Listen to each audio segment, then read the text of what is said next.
kosiago,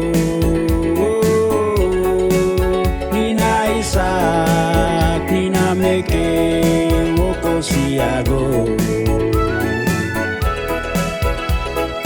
Nite yo ma wo lo kwago,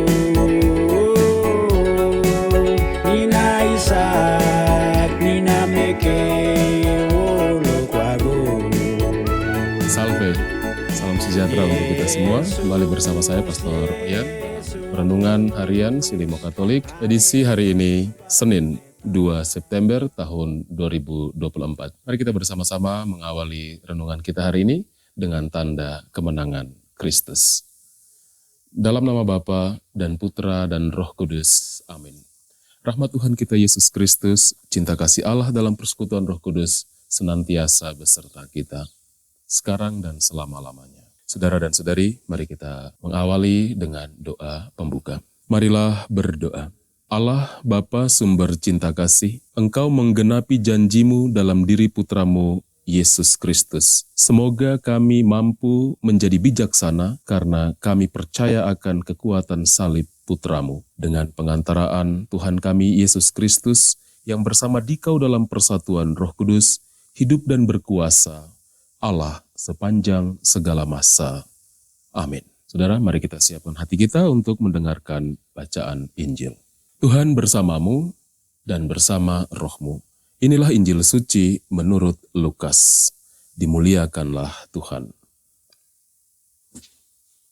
Sekali peristiwa, datanglah Yesus di Nazaret, tempat ia dibesarkan. Seperti biasa, pada hari Sabat ia masuk ke rumah ibadat. Yesus berdiri hendak membacakan kitab suci. Maka diberikan kepadanya kitab Nabi Yesaya. Yesus membuka kitab itu dan menemukan ayat-ayat berikut. Roh Tuhan ada padaku, sebab aku diurapinya untuk menyampaikan kabar baik kepada orang-orang miskin, dan aku diutusnya memberitakan pembebasan kepada orang-orang tawanan, penglihatan kepada orang-orang buta, serta membebaskan orang-orang yang tertindas. Aku diutusnya memberitakan bahwa tahun rahmat Tuhan telah datang. Kemudian Yesus menutup kitab itu dan mengembalikannya kepada pejabat, lalu ia duduk. Kemudian Yesus mulai mengajar mereka, katanya, pada hari ini genaplah ayat-ayat kitab suci itu pada saat kalian mendengarnya. Semua orang membenarkan Yesus. Mereka heran akan kata-kata indah yang diucapkannya. Lalu mereka berkata, bukankah dia anak Yusuf? Yesus berkata, tentu kalian akan mengatakan pepatah ini kepadaku, hai tabib, sembuhkanlah dirimu sendiri. Perbuatlah di sini, di tempat asalmu ini, segala yang kami dengar telah terjadi di Kapernaum. Yesus berkata lagi, aku berkata kepadamu, sungguh tiada nabi yang dihargai di tempat asalnya. Aku berkata kepadamu, dan kataku ini benar. Pada zaman Elia terdapat banyak wanita janda di Israel ketika langit tertutup selama 3 tahun dan 6 bulan, dan ketika bahaya kelaparan yang hebat menimpa seluruh negeri. Tetapi Elia diutus bukan kepada salah seorang dari mereka, melainkan kepada seorang wanita janda di Sarfat di tanah Sidon. Dan pada zaman Nabi Elisa, banyak orang kusta di Israel, tetapi tiada seorang pun dari mereka yang ditahirkan,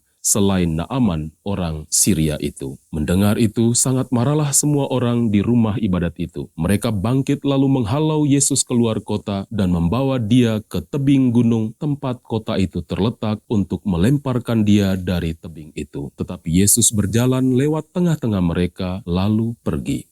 Demikianlah sabda Tuhan. Terpujilah Kristus. Saudara dan saudari, sahabat Silimo Katolik yang terkasih dimanapun Anda berada, tema permenungan kita hari ini, Roh Tuhan menyertai aku. Tema ini terinspirasi dari kata-kata Yesus sendiri yang kita dengarkan dalam bacaan hari ini. Kata-kata Yesus ini sesungguhnya mengungkapkan jati diri serta misinya datang ke tengah-tengah dunia ini. Bahwasannya Yesus datang untuk mewartakan kabar baik kepada orang miskin. Ia juga datang untuk memberitakan kebebasan kepada para tawanan, untuk memberikan penglihatan kepada orang buta, untuk membebaskan orang yang tertindas, serta mewartakan tahun rahmat Tuhan telah datang. Saudara dan saudari yang terkasih, kata-kata Yesus ini, yakni Roh Tuhan menyertai aku, boleh juga kita terapkan dalam kehidupan kita, terutama kita sebagai pengikut Kristus. Kita yang mengimani Dia, kita yang percaya kepada Dia, kita juga mengambil bagian dalam karya-karya Tuhan di tengah-tengah dunia ini. Roh Tuhan juga ada pada kita, dan ketika Roh Tuhan itu menyertai kita, kita pun mengambil bagian dalam karya-karya yang dilakukan oleh Yesus. Terutama yang kita dengarkan pada hari ini, bahwa Yesus datang untuk memberitakan kabar baik kepada mereka yang miskin. Kita juga bersama-sama melalui tugas-tugas kita dan tanggung jawab kita, kita juga dipanggil untuk memberikan kepada saudara-saudara kita peluang-peluang untuk memperoleh kebaikan, untuk memperoleh rezeki dari usaha dan pekerjaan mereka melalui sikap solidaritas dan subsidiaritas kita. Saudara dan saudari yang terkasih, Yesus datang juga untuk memberitakan pembebasan. Kehadiran kita juga diharapkan untuk memberikan pembebasan kepada saudara-saudara kita, terutama mereka yang masih terkukung oleh kekuatan-kekuatan gelap, mereka yang masih dililit oleh kekuatan-kekuatan gelap, dan mereka semua yang masih ada dalam perjuangan hidup mereka. Kita dipanggil, kita diutus juga kepada mereka untuk membebaskan mereka dari perbudakan-perbudakan dosa. Saudari dan saudara yang terkasih, kita juga mengambil bagian dalam karya Yesus untuk memberikan penglihatan bagi mereka yang buta.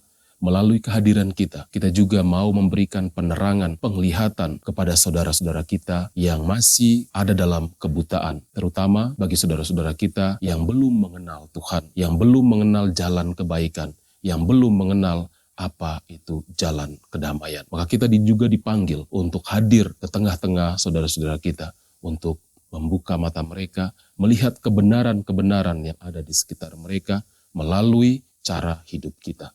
Saudara dan saudari yang terkasih, melalui permenungan ini kita diingatkan bahwa ketika Roh Tuhan itu menyertai kita, kita semua boleh mengambil bagian dalam tugas-tugas yang dikerjakan oleh Yesus, dan kita boleh yakin bahwa ketika kita mengambil bagian dalam karya-karya Yesus, Tuhan Yesus pasti akan menyertai kita, Tuhan akan memampukan kita dengan segala berkat yang kita butuhkan, sehingga karyanya, pelayanannya terus kita jalankan, terus kita wartakan, sampai Ia datang untuk kedua kalinya. Semoga Tuhan menolong dan memberkati kita. Marilah kita mengakhiri renungan kita dengan doa. Marilah berdoa. Allah Bapa pengasih dan penyayang, kami bersyukur atas Yesus Sang Mesias yang baru saja kami dengarkan kabar gembiranya. Semoga daya sakramen yang telah kami terima menggerakkan hati dan budi kami untuk membantu mereka yang miskin dan tertindas, seraya menantikan kebahagiaan sejati. Dengan pengantaran Kristus, Tuhan kami. Amin. Tuhan bersamamu dan bersama rohmu. Semoga kita sekalian selalu dan senantiasa dibimbing, dilindungi oleh berkat Allah yang Maha Kuasa, Bapa dan Putra dan Roh Kudus. Amin. Saudara dan saudari, pergilah untuk mewartakan kasih dan kebaikan Allah melalui hidupmu. Renungan kita telah selesai. Syukur kepada Allah.